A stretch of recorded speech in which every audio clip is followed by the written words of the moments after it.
ஹாலிடேஸ்னாலே அது நம்ம ஜிடி ஹாலிடேஸ் தான். GT holidays, South India's #1 travel brand. You know you are special when you're with GT Holidays. வணக்கம் Pandian sir. வணக்கம் Pandian sir, ரொம்ப விரைவாகவே உட்கார்றோம். ரொம்ப முக்கியமான ஒரு தகவல் ஒன்று கிடைத்திருக்கிறது. கடந்த 2 நாட்களாகவே இந்த செய்திகள் ரொம்ப பரவலாக பேசு பொருளாகிட்டு இருக்குது. திரு ரஜினிகாந்த் அவர்கள், அவர் சூப்பர் ஸ்டார். அவர் அரசியலை விட்டாலும் அரசியல் அவரை விட மாட்டேங்குது. அவரை சுற்றியே கடந்த ஒரு 30 ஆண்டுகளமாக அரசியல் நடந்துகிட்டே இருக்குது. கவர்னராக போகிறார் திரு ரஜினிகாந்த் அப்படின்ற ஒரு செய்தி ஒன்று பரவிட்டு இருக்குது. அவர்கிட்டையும் கேட்டிருக்காங்க, என்னங்க நீங்கள் கவர்னர் ஆக போகிறீங்களாமே அப்படின்னு. எல்லாம் மேலே இருக்கிறவங்க பார்த்து பண்ணிட்டாராம். அது எப்போவுமே வழக்கம் போல் அவர் சொல்கிறது அதுதான் அப்படின்றாங்க. திரு ரஜினிகாந்த் அவர்கள் கேரள கவர்னர் ஆகிறார், தமிழ்நாட்டையும் அவர் ஒரு பொறுப்பாளராக இருந்து பார்த்துக்கொள்வார் அப்படின்ற செய்தியெல்லாம் பரவுது. பிஜேபி அப்படி ஒரு மூவ்.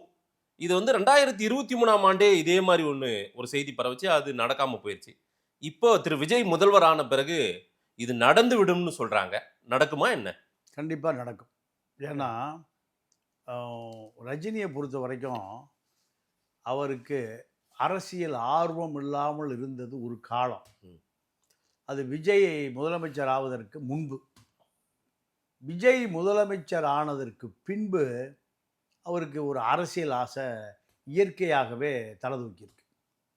இந்த ஆசை தனக்கு தெரிய அரசியலுக்கு வந்த காலத்தில் இருந்து, அரசியல் தன்னுடைய கட்டுப்பாட்டில் இருந்து, கலைஞர் எப்போ வேணாலும் கருணாநிதியோடு பேச முடியும். அதே போல் ஜெயலலிதாவும் ரஜினி என்ன சொல்லுகிறார், ரஜினி எதை பற்றி பேசுகிறார், இப்படி ஜெயலலிதாவும் ரஜினியை நுட்பமாக கவனித்த காலங்கள் உண்டு. உன்னிப்பா அதை விட ஜெயலலிதாவை விட ஜெயலலிதாவினுடைய குரு எம்ஜிஆரை ரஜினியை உன்னிப்பாக பார்த்த காலம் உண்டு. என்ன ஏன்னா எம்ஜிஆர் சிவாஜி திரைப்பட உலகம் கதை முடிந்து அடுத்து கமல் ரஜினி காலம் தொடங்குது. எப்படி பாலச்சந்தர், ஸ்ரீதர், நீலகண்டன் இப்படியான ஒரு பெரிய ஜாம்பவான்கள் காலம் முடிஞ்சு பாரதி ராஜா, பாக்யராஜ், இப்படி ஒரு பார்த்திபன், இப்படி ஒரு காலம் வருது இயக்குனர்கள். அதே போல தான் ரஜினி கமல் காலம் வருகிற பொழுது, ரஜினி கமல் காலம் எம்ஜிஆர் சிவாஜி காலத்தை விட அதிகமாக இளைஞர்களை இருக்குது. ஆமாம், எம்ஜிஆருக்கு எங்கெங்கெல்லாம் படம் அதிகமாக ஓடுமோ என்எல்சி ஏரியா பூரா அப்படியே ரஜினிக்கு ஓட ஆரம்பிக்குது. சிவாஜிக்கு இருந்த அந்த கிளாஸ் பீப்புள், அதாவது பாக்ஸ் ஆஃபீஸுக்கும் அது பூரா சிவாஜிட்டு இருந்து கமலுக்கு வந்துருச்சு.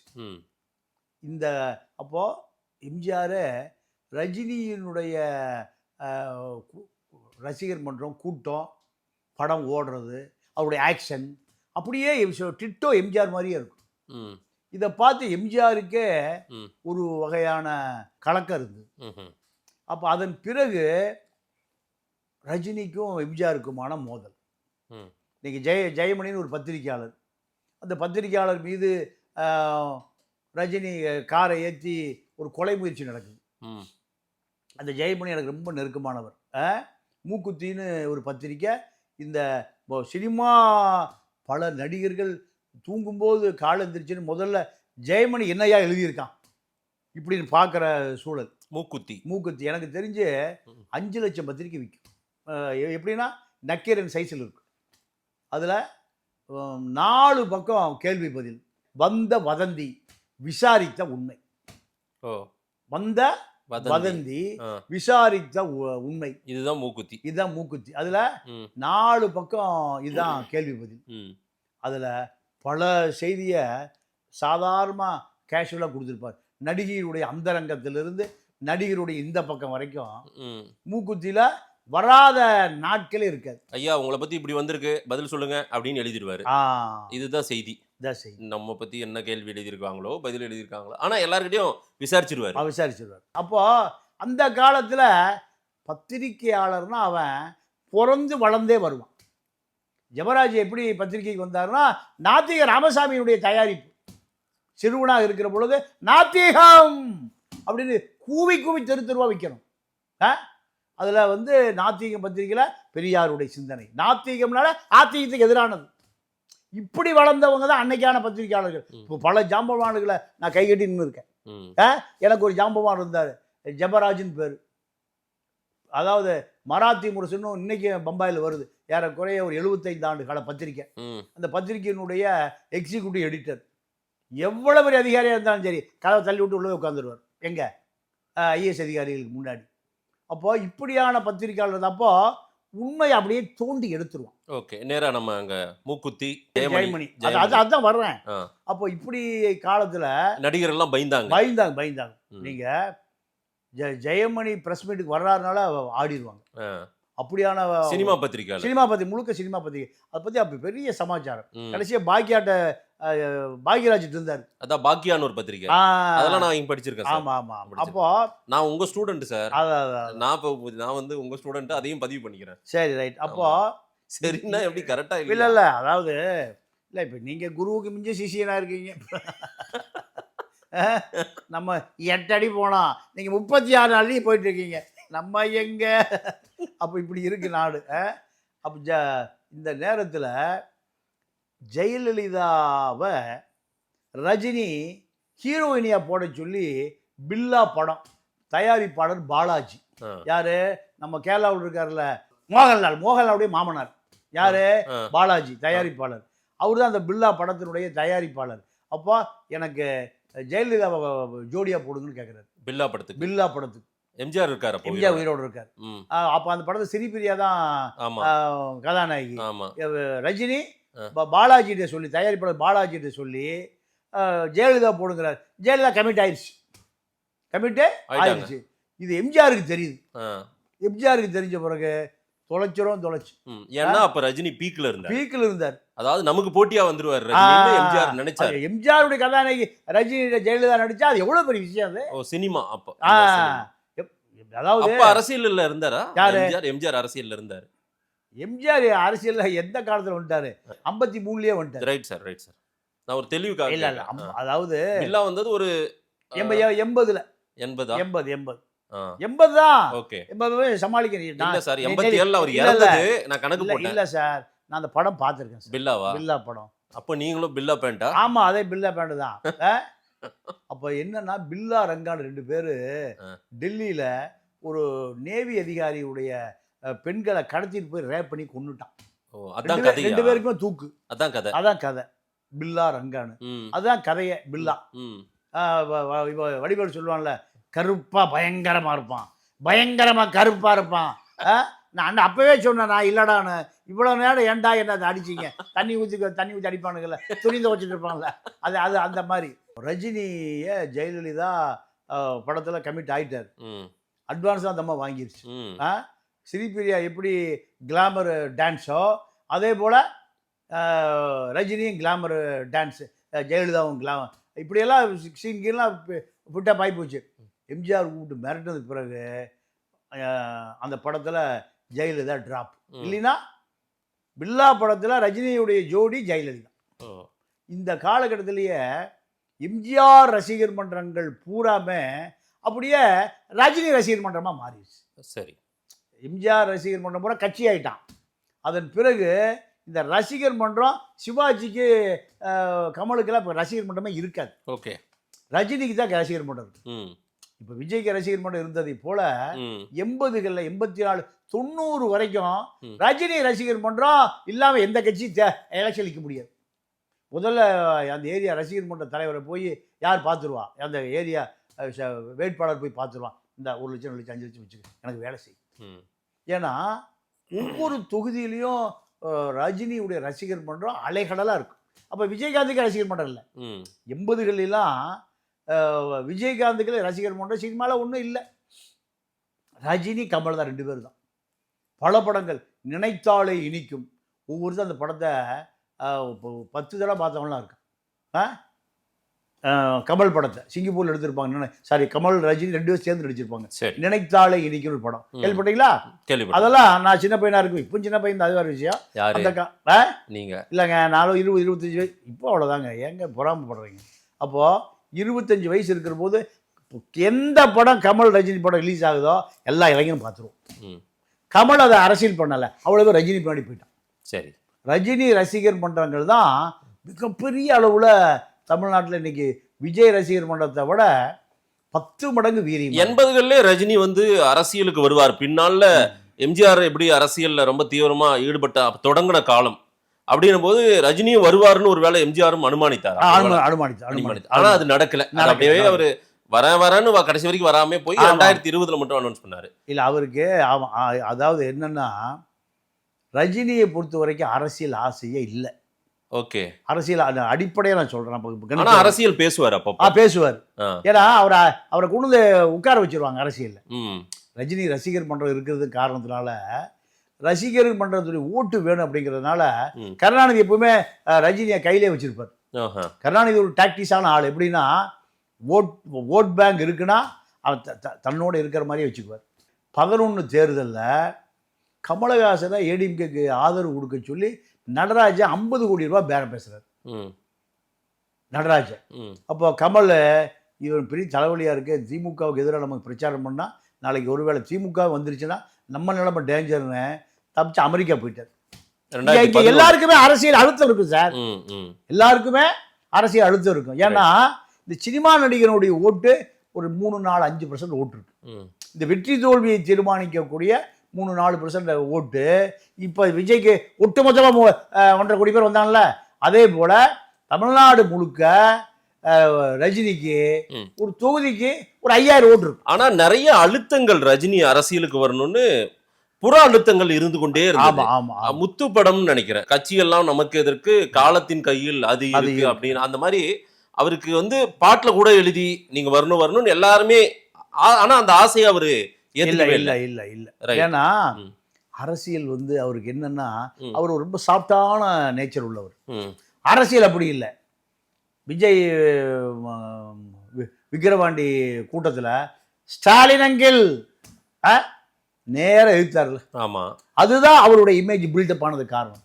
ஒரு முதலமைச்சரை ஒரு 75 ஆண்டு கால கட்சி வைத்திருக்க ஒரு அதிகார மையத்தை ஸ்டாலின் அங்கிள் என்ன ஊழல் நடக்குது, தீயாட்சியா தூயாட்சியா கேக்குதா அங்கிள், இது அது ரஜினிக்கு வராது.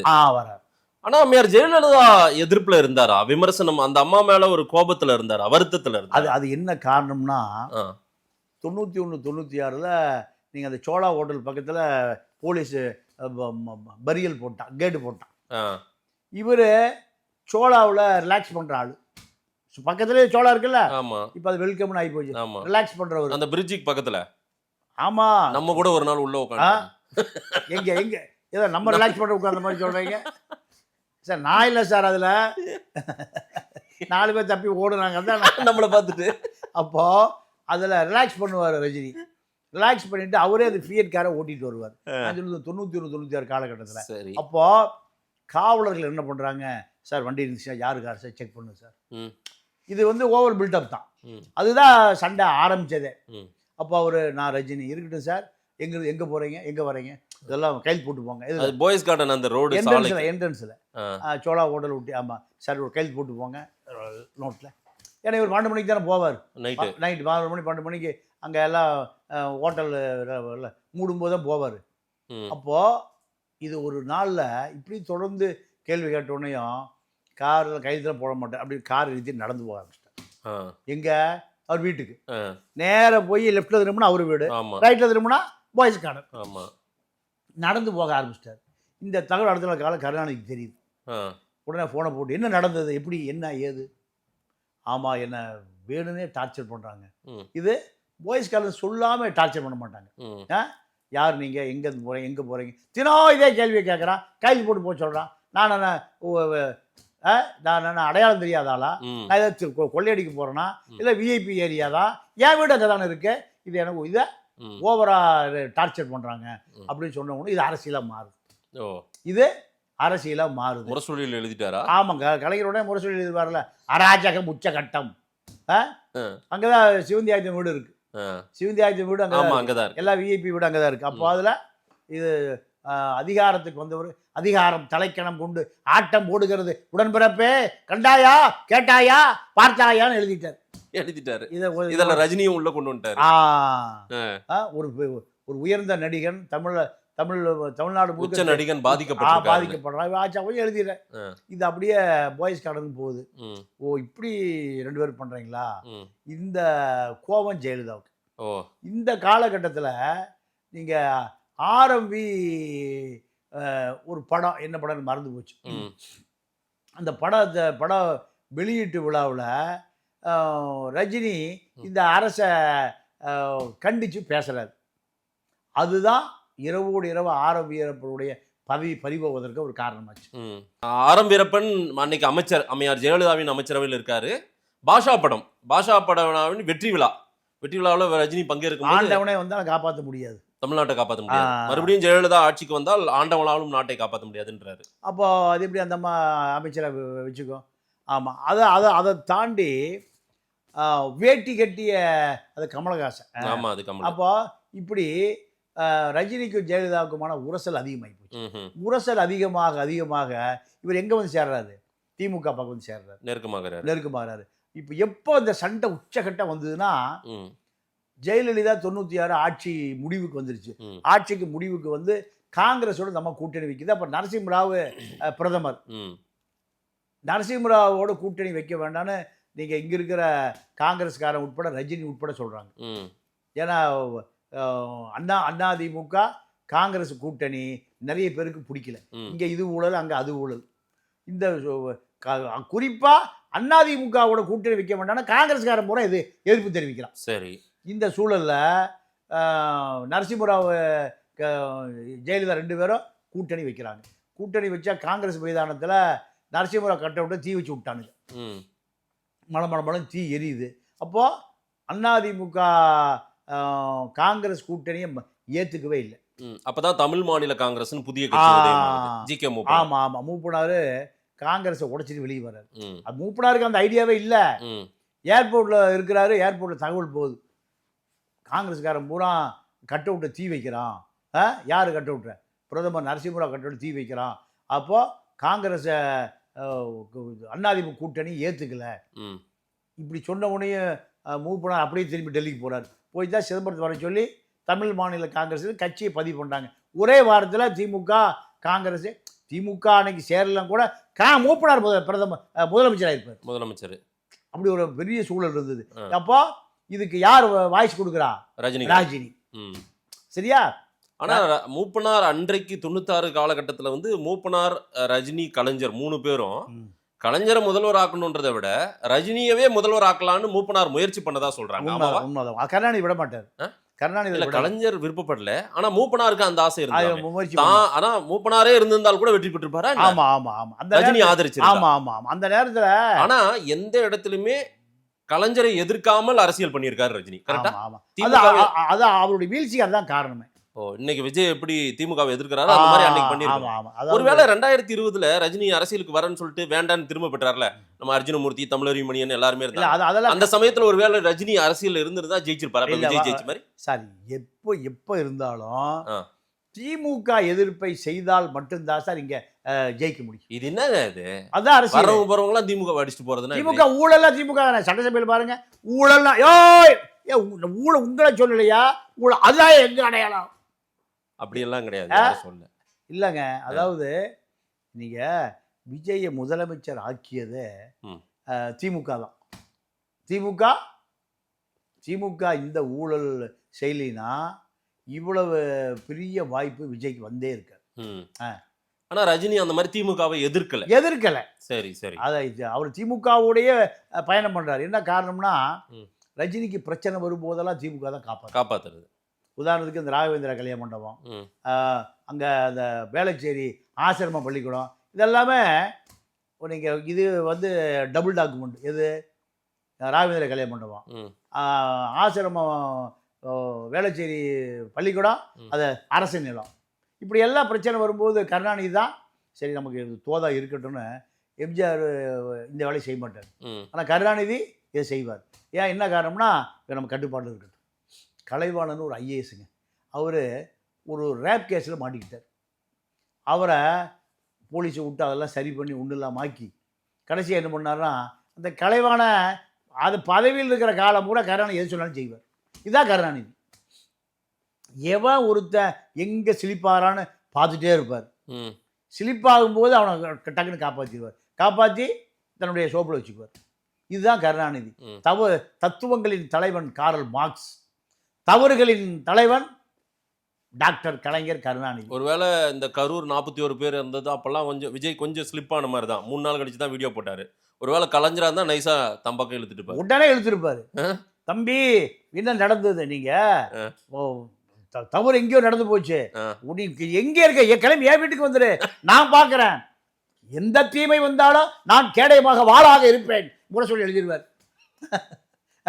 வாளாக கேடயமாக முதல் ரத்தம் என்னுடைய ரத்தம் தான் சிந்தம். ஆனாலும் ஐயா ஸ்டாலின் அவர்கள் கூட அதை தான் சொன்னார், யார் மேலேயும் படி சொல்லாதீங்க, அது வந்து ஒரு விபத்து தான் அப்படின்னு. ஸ்டாலின் அவர்களும் ஏறக்குரிய கலைஞர் மாதிரி தானே அந்த இல்லை இல்லை இல்லை இல்லை இல்லை அதாவது கரூர் இன்சிடென்ட் இல்லை இல்லை அதாவது கருணாநிதிக்கும் ஸ்டாலினுக்கும் ஏணி வச்சாலும் எட்டாது. கருணாநிதி என்ன பண்ணுவார்னா, எங்கே எதிரி முகாமோ அங்கே தான் பால் விளையாடுவார்.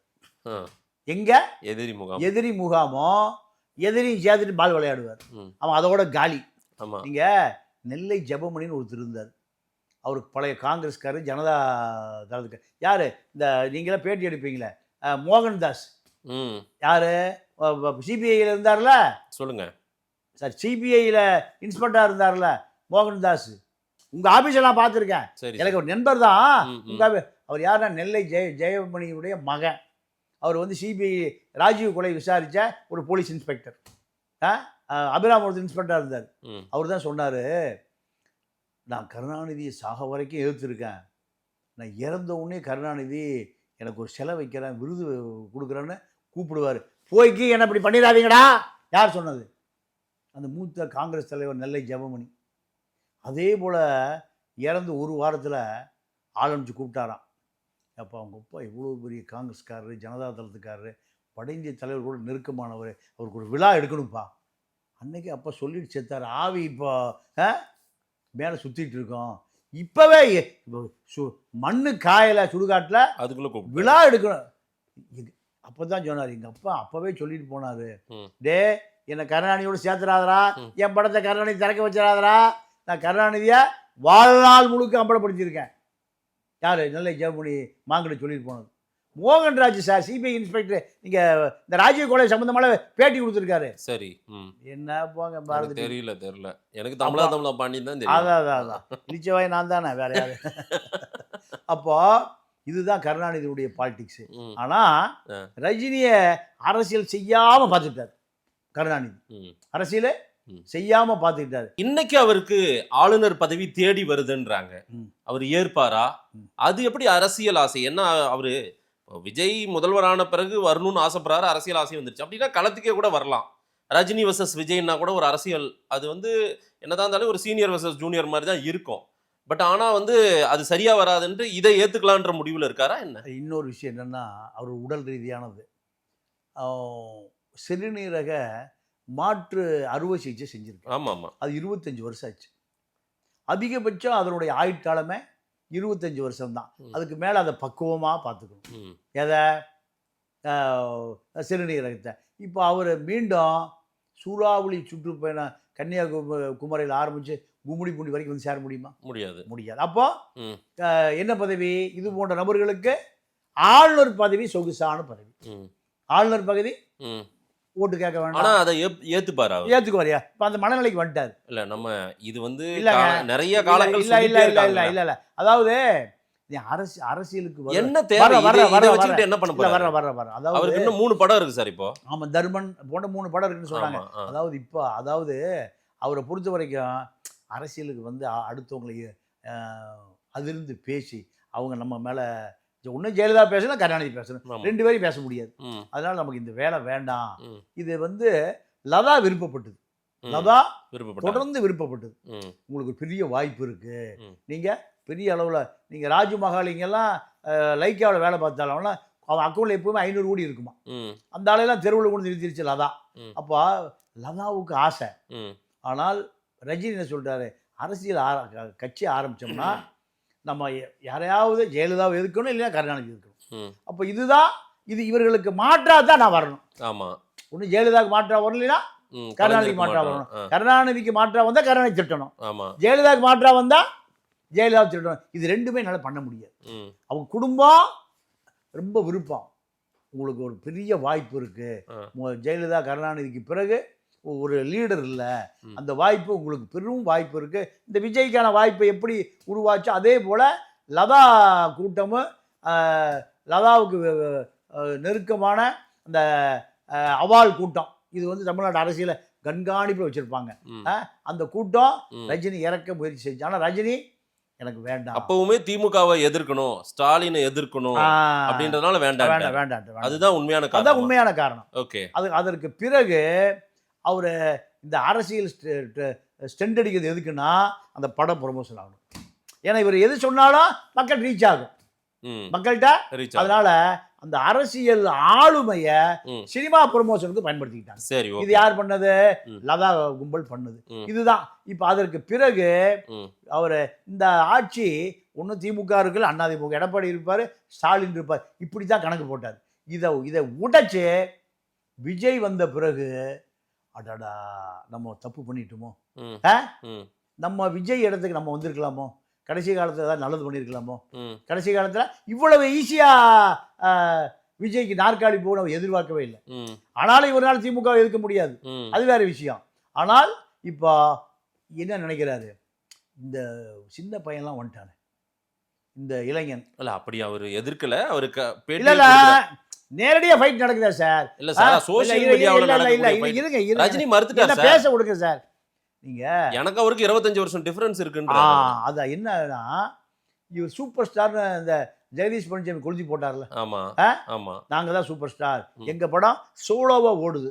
ரஜினி படத்தை 3-4 மோகன்லால்லாம் சேர்த்து புனித் ராஜ்குமார்லாம் சேர்த்து நான் நடிக்க வேண்டியது இருக்கு. அதனால நாங்க தான் சூப்பர் ஸ்டார்னு இந்த ஜெகதீஷ் பழனிசாமி தான் 25 வருஷமா இப்போ இந்த சினிமாவை புரட்டி போட்டதே ஜெகதீஷ் பழனிசாமி தான். ஒரு 50 பேர் வச்சிருக்காரு. சமூக வலைதள வாதிகள், பயங்கரவாதிகள் மாதிரி இந்த வாதிகள், இவன் எல்லாம் அடிச்சு காலி பண்ணி விட்டாரான், ஜென்சிட்டு போயிருது. அப்போ இந்த பாலிடிக்ஸை பார்த்த பிறகு ரஜினி என்ன நினைக்கிறாரு, அடடா நம்ம ஒரு வேளை வந்திருக்கலாமோ, முயற்சி பண்ணியிருக்கலாமோ. இது என்ன ஆச்சுன்னா, உயர உயர பறந்தாலும் ஊர்க்குருவி மருந்தாகாது, நீ என்னதான் சூப்பர் ஸ்டார் ஆக முடியாது ரஜினியை வாயால சொன்னாரா இல்லையா? அப்போ 2 பேருக்கு கான்ட்ரவர்சி இருந்தது. 2 பேருக்கும் எனக்கு நான் உயிரோடு இருக்க வரைக்கும் நான் தான் சூப்பர் ஸ்டார், இல்லை உன் கதை முடிஞ்சது, இப்போ நாங்கள் தான் சூப்பர் ஸ்டார். சரி, இந்த சூப்பர் ஸ்டார் சண்டை வந்துதா?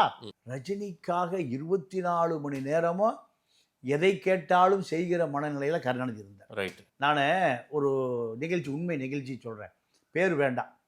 ஒரு பெரியாரிஸ்ட்டு, அந்த பெரியாரிஸ்ட்டு 99-2001 திமுக ஆட்சி இருக்குல்ல, அந்த காலகட்டத்தில் புலிகள் ஒரு டிவி ஆரம்பிக்க சொல்லி ஒரு 5 கோடி ரூபாய் பணமாக கொடுக்குறான்.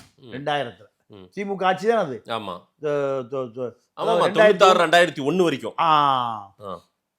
அப்போ அந்த நபர் என்ன பண்ணுறாரு, சேனல் ஆரம்பிக்கிறது எப்படி, இன்றைக்கி வந்து திமுக ரொம்ப நெருக்கமாக இருக்கார், ஒரு பேர் வேண்டாம். அப்போ ரொம்ப நெருக்கமாக இருக்கார். அப்போ நம்ம ஆளுகளே போட்டு விட்டானுங்க, தமிழனுக்கு எதிரி வெளியாள தமிழனே தான். என்ன போட்டு விட்டான்னா, இவர் சேனல் ஆரம்பிக்கிறதுக்கு 5 கோடி ரூபா வச்சுட்டு அதுக்கான ப்ராசஸில் இருக்கார். இப்படி சொன்ன உடனேயும் லோக்கல் நம்ம போலீஸ் விஜிலன்ஸு போய் வீட்டில் போய் பார்க்குறாங்க, 5 கோடி ரூபா இருக்குது, எடுத்துகிட்டு வந்துட்டோம். எடுத்துகிட்டு வந்தோடனையும் அந்த வீட்டில் அந்த பணம் எடுத்தாச்சு. எடுத்த உடனேயுமே அவர் நேராக ஓடி போய் அவங்க கண்ட புகழ்பெற்ற இயக்குனர், ரஜினியை வச்சு படம் இயக்குகிற ஒரு புகழ்பெற்ற இயக்குனர், அவர் வேறு வேண்டாம்.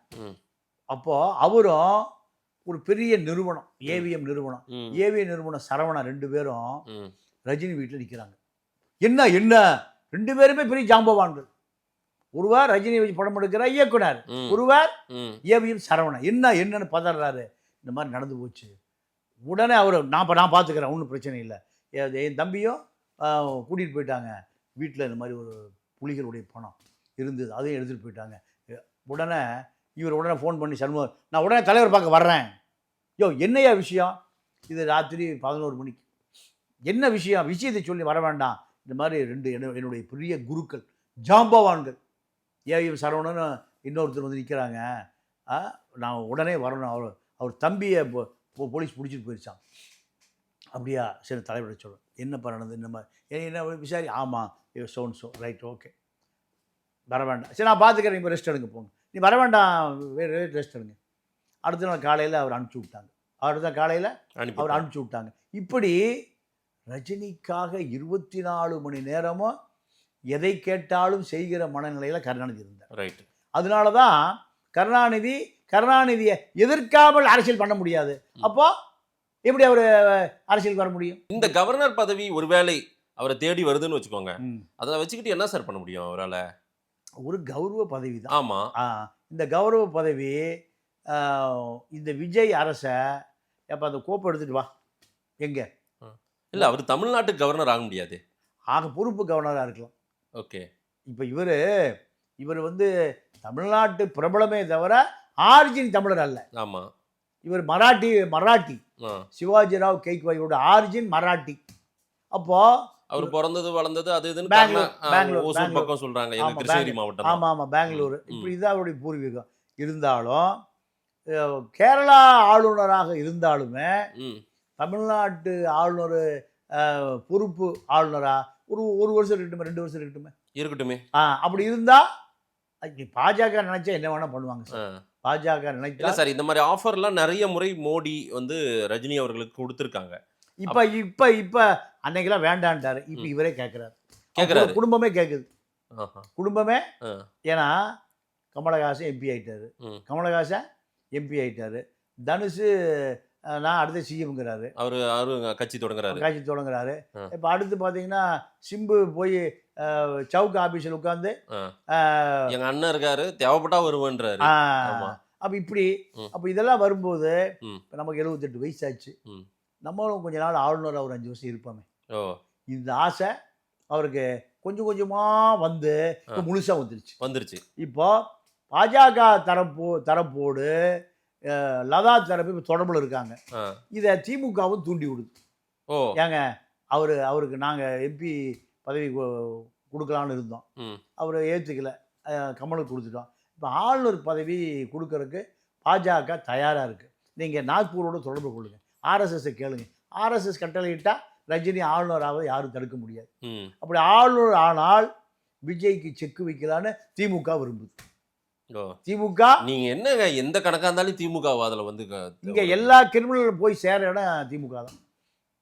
எல்லா ஆறுகளும் கடல்ல போய் கலக்குது இல்லை, எல்லா சாக்கடைகளும் போய் கூவத்தில் கலக்குது இல்லை, இது எங்க போனாலும் என்னவாகும்? திமுக தான். உங்களுக்கு திமுக போபியா? நீங்க அரசியல் பேசணும்னா உலகத்தில் அமெரிக்கா தான் எல்லா அயோக்கியத்தனையும் பண்ணுவான். உலகத்தில் நாடுகள் சண்டை வர்றது, ஹார்மூஸ் நீரிணையை மூடுறது, எல்லா சண்டை யாரு? அமெரிக்கா தான். அமெரிக்கா இல்லாமல் உலகத்தில் எந்த சண்டை சச்சரவு இருக்காது. அதே போல் இந்தியாவில் ஆர்எஸ்எஸ் எது செய்தாலும் ஆர்எஸ்எஸ் உடைய வேலை இருக்கும். இது 2வது. தமிழ்நாட்டில் எங்கே அரசியல் எடுத்தாலும் ஆரம்பித்ததுலேருந்து முடிகிற வரைக்கும் திமுகவும் கருணாநிதி இல்லாமல் எதையும் ஆரம்பிக்க முடியாது, எதையும் முடிக்க முடியாது. சரியா? எம்ஜிஆர் அரசியலுக்கு வந்தார், யார் அரசியலுக்கு வந்தார்? இப்ப கலைஞர் இல்லைங்க, 2018 இறந்துட்டாரு. இல்லைங்க, கருணாநிதி அவரை பேசினே இல்லை, கருணாநிதி இல்லைனாலும் இந்த தாக்கம் இன்னும் 100 வருஷம் அடிக்கும். எத்தனை வருஷம்? 100 வருஷம். 100 வருஷம் காலமும் கலைஞர் பேசிக்கொண்டே இருப்பார். ஆமா, அவ்வளவு சூது வாது சூழ்ச்சி அவ்வளவு நிறைந்த ஒரு கூட்டம் கருணாநிதி கூட்டம் தான். அப்போ கருணாநிதி இல்லாமல் இந்த தமிழ்நாட்டில் எந்த சீரழிவு கலாச்சாரம் இல்லை சார். அவருக்கு நம்ம ரஜினிக்கு வருவோம் விடுங்க, நீங்க உடனே கலைஞர்னா ரொம்ப நேரம் பேசிட்டு இருப்பீங்க. ரஜினிகாந்த் இதை ஏற்றுக்கொண்டு பயணிப்பாரா? அவருக்கு ஆசை வந்துருச்சுன்றீங்க, ஆனால் அவருக்கு இன்னும் பட வாய்ப்புகள் இருக்கு, இன்னும் 3 படங்கள் நடிக்க வேண்டியது இருக்குது, கமிட்மெண்ட் இருக்குது.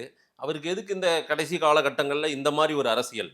விஜயெல்லாம் தான் ஒரு போட்டியா அவர் கருதுறாரான்னு எனக்கு தெரியல. அவ்வளவுதான். அவர் நீங்க சொல்ற கணக்கு பார்த்தா மோடியே போட்டியா கருதுறது இல்லை, அவர் ட்ரம்பை தான் போட்டியா கருதுறாரு. ஏங்க கமலஹாசன் இந்த எம்பிக்கு என்ன பாடுபட்டார் பார்த்தோமா இல்லையா? கட்சியை கலைச்சி அறிவாலயத்தை வாசலில் போய் துண்டை விரித்து படுத்து கிடந்து தான் இந்த எம்பி வாங்கினார். ஆமாம். இப்போ அது அந்த நிலைமைக்கு ரஜினி கொஞ்சம் கொஞ்சமாக நகர்ந்து திமுக இனி பதவியெல்லாம் கொடுக்க முடியாது. இப்போ இவருக்கு பதவி கொடுக்கக்கூடிய ஒரே கட்சி பாஜக தான். ஆளுநர் பதவி கடைசி காலத்தில் நம்ம ஆளுநராக இவ்வளவு படம் நடித்தோம், எல்லாரோடும் எடுத்தாச்சு, ம் எல்லா கோடிகளை பார்த்தாச்சு, உலகத்திற்கு எல்லா சுகத்தையும் பார்த்தாச்சு. அவர் அமெரிக்கா போவார், ம் அப்படியே லண்டன் போவார், உலகம் பூரா சுற்றுவார். இவர் போகிறதுக்கு முன்பே ஒரு மேனேஜர் போய் எல்லா ஏற்பாடும் பண்ணி வச்சிருவார், ம் சகல ஏற்பாடுகளும் பண்ணி வச்சிருவார். இதுதான் லைஃப் ஸ்டைல். இப்போ அவருக்கு என்ன ஆசை வந்துருச்சு, ஒரு பெரிய பதவியில் இருந்தால் நம்மளுடைய இறுதி காலத்தில் இப்போ மோடி இப்போ அடுத்த பீரியடில் பிரதமர் வேட்பாளர் அல்ல, ம் அவர் குடியரசு தலைவர், அவர் தான் வேட்பாளர் தான். ம் இந்த முடிவை பிரைம் மினிஸ்டராக இருந்தே யார் முடிவு பண்ணுறா? ஆர்எஸ்எஸ் சொல்கிறார், சரி நான் 3 பீரியட் இருந்துட்டேன், நீங்கள் யாரையோ போட்டுங்க, நான் அடுத்து நான் ஜனாதிபதியாக உட்காந்துக்கிறேன். ஏன்னா அவருக்கு ஒரு மனிதனை பதவியை கொடுத்துப்பார், பின்பு அதை எடுத்துப்பார், அவருடைய சுயரூபம் தெரியும்னு ஒரு பழமொழி இருக்கு. ம் அதே போல தான் ரஜினிக்கு எல்லாத்தையும் பார்த்தாச்சு. இப்போ என்ன நினைக்கிறாரு, ஒரு ஆளுநர் பதவியில் ஏதாவது ஆர்எஸ்எஸ் நினைச்சா முடியும், இவர் குடும்பமே ஆர்எஸ்எஸ் தான், இவர் ஆர்எஸ்எஸ் ஆட்கள் தான். ம் அப்போது இந்த பதவியில் நம்ம கடைசி காலத்தில் இருந்தோம்னா அமைதியாக கழிச்சிடலாம். இந்த ஆசை ஒன்று தான் அவரால் விலை கொடுத்து வாங்க முடியல. ம் எல்லா ஆசையும் காசை விட்டறிச்சா வாங்கிடலாம். இந்த முதலமைச்சர் ஆகணுங்கிற அந்த கட்டமும் தாண்டி போயிடுச்சு. சரி. இப்போ எம்பி ஆவதை விட எம்பி ஆக திமுக தான் போய் கெஞ்சணும். திமுகவை இனிமேல் எம்பி ஆக முடியாது. திமுகவை நினைச்சாலும் திமுக காரன் எம்பி ஆக முடியாது. ம் இந்த சூழலில் இது போன்ற ஒரு வாய்ப்பு வருகிறது. ம் வாய்ப்பை விரைவுபடுத்தினா, ஏன்னா அவர் ஓய்வு பெற்ற பிறகு எங்கே போனாலும் ஒரு ஆளுநருங்கிற ஒரு புரோட்டோக்கால் வந்துடும். ஆமாம் இல்லையா? ஒரு பாதுகாப்பு வளையம் வந்துடும். ம் அதை அந்த குடும்பம் விரும்புது. அந்த குடும்பம் ம் நீங்கள் ராமர் கோயிலுக்கு போனாங்க, அப்போது ரஜினியை முன்னாடி உட்கார வச்சு பொண்டாட்டி வழியில் பின்னாடி உட்கார வச்சாங்க பார்த்தீங்களா? ம் முதல் வரிசையில் ரஜினி, 2வது 3வது வரிசையில் தான் லதாவை உட்கார வச்சாங்க. ம் இப்போ ஆளுநராக இருந்தால் எல்லாருமே வருஷம். இப்போ எல்லா வசதியும் வந்துருச்சு சார். ஊரில் பணக்காரர் இருப்பான், பண்ணையார், அவர் என்ன பண்ணுவார், கடைசி காலத்தில் இந்த கோயில் தர்மகர்த்தாவாக மாறி கௌரவ கோயிலுக்கு போனால் முதல் பரிவட்டம் கட்டுவான். இதுதான் கடைசி காலத்தில் அந்த பண்ணையார் வாழ்ந்ததுக்கான அர்த்தம். அதே போல தான் நம்ம ரஜினி பண்ணையார் கடைசி பரிவட்டம் ஆளுநர் பரிவட்டம். தமிழிசை ஆளுநராக வந்துருச்சு, நம்ம ராதாகிருஷ்ணன் குடியரசு துணைத் தலைவராக போயிட்டாரு. இப்படி பல பேர், மத்திய அமைச்சர் முருகன் ஆயிட்டாரு, அண்ணாமலை மாநில தலைவர் ஆயிட்டாரு, விஜய் முதலமைச்சர் ஆயிட்டாரு, கமலஹாசன் எம்பி ஆயிட்டாரு, உதயநிதி துணை முதலமைச்சர் ஆயிட்டாரு, எதிர்கட்சி தலைவர் இப்படியெல்லாம் ஆயிட்டாரு. அப்போ இதையெல்லாம் பார்த்து கொண்டிருந்த ரஜினிக்கு கொஞ்சம் கொஞ்சமா அரசியல் ஆசை துளிர் விட்டு ஆளுநர் பரிவட்டம் கட்ட போறாங்க. பார்க்கலாம் சார், திரு ரஜினிகாந்த் அவர்கள் ஆளுநர் பதவியை ஏற்கிறாரா? இப்படி ஒரு ஆஃபர் உண்மையிலேயே அவருக்கு கிடைச்சிருக்கா? நீங்க சொல்றதை வைத்து மக்களுக்கிட்டும் கொடுப்போம், மக்கள் என்ன சொல்றாங்கன்னு பார்க்கலாம். நேரில் வந்து நேரம் கொடுத்து பேசுமிக்கு நன்றி பாண்டியன் சார். நன்றி, வணக்கம்.